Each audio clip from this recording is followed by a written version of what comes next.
Good morning, अस्सलाम वालेकुम, सुबह बखैर। तो आज आ गई हूँ मैं गार्डन में और आज बहुत सारे काम हैं। बेसिकली 2 दिन से तबीयत की ख़राबी की वजह से गार्डन के काम नहीं कर सकी हूँ, लेकिन फाइनली आज वो काम करने हैं। तो चलो आपको गार्डन के बारे में कुछ बताती हूँ और पौधों की करते हैं बहुत सारी बातें। और आज बहुत सारे काम करने वाले हैं क्योंकि काम काफ़ी ज़्यादा जमा हो चुके हैं गार्डन में। बरसात के बाद बहुत ज़्यादा खाद की कमी का सामना होता है सभी पौधों को। इनमें पोर्टुलाका प्लांट भी आ जाते हैं और इनमें सभी पौधे आ जाते हैं जिन्हें हम पोट्स में लगाते हैं या गमलों में लगाते हैं। कटिंग से लग जाने वाले जितने भी पौधों की वैरायटियां हैं, उन सभी पौधों को जो है ना बरसात के मौसम में कटिंग की ज़रूरत पड़ती है और जो है ना उसकी प्रूनिंग हमें करनी चाहिए बरसात के मौसम में। और ऐसे पौधे जो तेज़ी से बढ़ते हैं पानी की वजह से या पानी ज़्यादा पीते हैं, तो ऐसे पौधों को भी बरसात में कटिंग की ज़रूरत पड़ती है। लेकिन साथ में ही बरसात के बाद हमें खाद की कमी का सामना होता है। और अगर हम यही खाद जो है ना बरसात के टाइम पौधों को दे दें, तो जो है ना बरसात के फ़ौरन बाद जो है ना बहुत अच्छा रिजल्ट हमें देखने को मिलेगा और पौधे की ग्रोथ हमें देखने को बारिश के बाद जब पहली धूप पड़ेगी पौधे पर, तो ये बहुत ज़्यादा अच्छा होगा इसकी ग्रोथ के लिए। बेसिकली ये मूस रोज़ या पोर्टुलाका प्लांट या गुलदोपहरी के पौधे या पर्सलिन प्लांट, इन सभी पौधों में जो है ना आप कोकोपीट का इस्तेमाल नहीं कर सकते। अच्छा, ये सवाल मुझे किसी ने पूछा था, ठीक है, कि कोकोपीट हम इनमें दे सकते हैं या नहीं। कोकोपीट हम ऐसे पौधों में देते हैं जिन्हें पानी की ज़्यादा ज़रूरत पड़ती है। तो बेसिकली ये तो जो है ना इनकी जो रूट्स होती हैं वो कोकोपीट की तरह पानी को स्टोर करती हैं।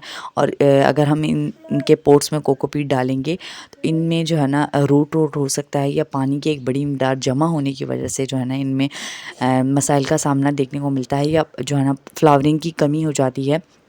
तो हमने कभी भी ऐसे पौधों में कोकोपीट नहीं डालना जिनमें जो है ना पानी ज़्यादा होने की वजह से ख़राबी का सामना करना पड़ता है। बेसिकली जो कटिंग से ग्रो हो जाते हैं, साफ सी बात है, जो पौधे भी कटिंग से ग्रो होते हैं ना, तो उनमें कोकोपीट आपने नहीं डालना, कभी भी नहीं डालना, किसी सूरत में भी नहीं डालना उसके पोट्स में। बल्कि उसके पोट्स में सैंड सॉइल का इस्तेमाल करना है और छोटे बड़े अगर थोड़े बहुत कंकर मिला दें तो ये ज़्यादा अच्छा रहेगा, वेल ड्रेन सॉइल बनेगी। नॉर्मल मिट्टी में भी अगर आप कंकर की मिक़दार को मिलाएंगे तो ऑलरेडी जो है ना वेल ड्रेन हो जाएगा पोट। तो आई होप कि आपको समझ में आ गया होगा। और जहाँ तक बात की जाए कोकोपीट की, तो कोकोपीट का इस्तेमाल बीजों को उगाने के लिए या छोटे पौधों में पानी की कमी को पूरा करने के लिए, या फ्रूट प्लांट जो हम सीड से ग्रो करते हैं उनमें पानी की कमी हो जाती है, तो उनमें पानी की मिक़दार को पूरा करने के लिए हम पोट्स में काफ़ी मिक़दार में जो है ना कोकोपीट मिला सकते हैं। मेरे गार्डन में काफ़ी सारे प्लांट्स हो गए हैं। ये हिबिस्कस का फ्लावर प्लांट है। इसके पीछे मिर्ची के कुछ पौधे छुप गए थे जिन्हें धूप की शिद्दत से ज़रूरत है। बेसिकली धूप की बहुत ज़्यादा ज़रूरत पड़ती है सभी वेजिटेबल प्लांट को, बल्कि सभी पौधों को पड़ती है थोड़ी बहुत। लेकिन फ्लावर प्लांट्स को अगर कम भी धूप मिल जाए तो गुजारा हो जाता है उनका। कुछ फ्लावर प्लांट्स हैं। तो यहाँ पर बात हो रही है वेजिटेबल प्लांट की और मिर्चों की। तो मिर्चों को अगर धूप ना लगे ना तो ये मिर्चें नहीं लगती, इनमें फ्लावरिंग कम हो जाती है। हर वेजिटेबल प्लांट में अगर जो है ना धूप ना लगे तो इसमें फ्लावरिंग की कमी हो जाती है।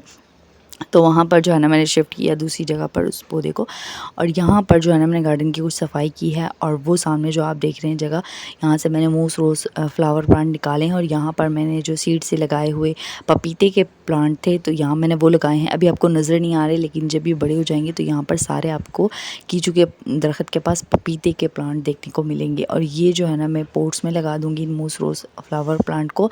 तो बेसिकली इनको हटाने का मकसद ये था कि ताकि मैं देख सकूं कि जो है ना किस तरीके से पौधे रखे हुए हैं। और यहाँ पर कुछ मैंने लीव्स भी उतारी हैं, ठीक है, प्रूनिंग की है मैंने लीव्स की। बेसिकली लीव्स की प्रूनिंग हम तब करते हैं जब हमारे पौधों को जो है ना इसकी ज़रूरत होती है। ये देख सकते हैं इतनी बड़ी बड़ी लीव्स हो गई हैं। ये जो है ना तोरी के प्लांट है, मैंने अपने घर पे लगाए हुए हैं।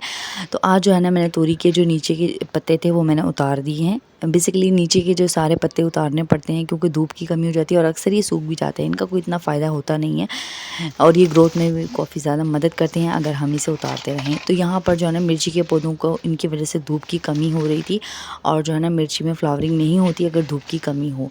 और यहाँ पर वैसे भी जो है ना कीड़ों का अटैक काफ़ी रहता है अगर हब्स जमा होती रहे और हवा ना लगे पौधों को या धूप ना लगे पौधों को, तो धूप भी बहुत ज़्यादा ज़रूरी है। बरसात में और बरसात के बाद आप अंगूर के प्लांट की कटिंग लगा सकते सकते हैं ये इजीली लग जाती हैं। इसे एलोवेरा के जेल से सिंपल आपने लगाना है। अगर आप इसे ऐसे भी जो है ना किसी पॉट में दबा देते हैं तब भी ये उग जाएंगी, बिलीव मी। और यहाँ पर जो है ना वीडियो को मैं अख्तिताम करती हूँ। एक प्यारी सी चिड़िया आई थी मेरे गार्डन में सुबह और इसकी मैंने वीडियो बनाई है। छोटी सी चिड़िया है और ये बहुत ज़्यादा प्यारी आवाज़ करती है। इसकी आवाज़ मुझसे भी ज़्यादा प्यारी है। वीडियो अच्छी लगी हो लाइक कर दें। अल्लाह हाफिज़।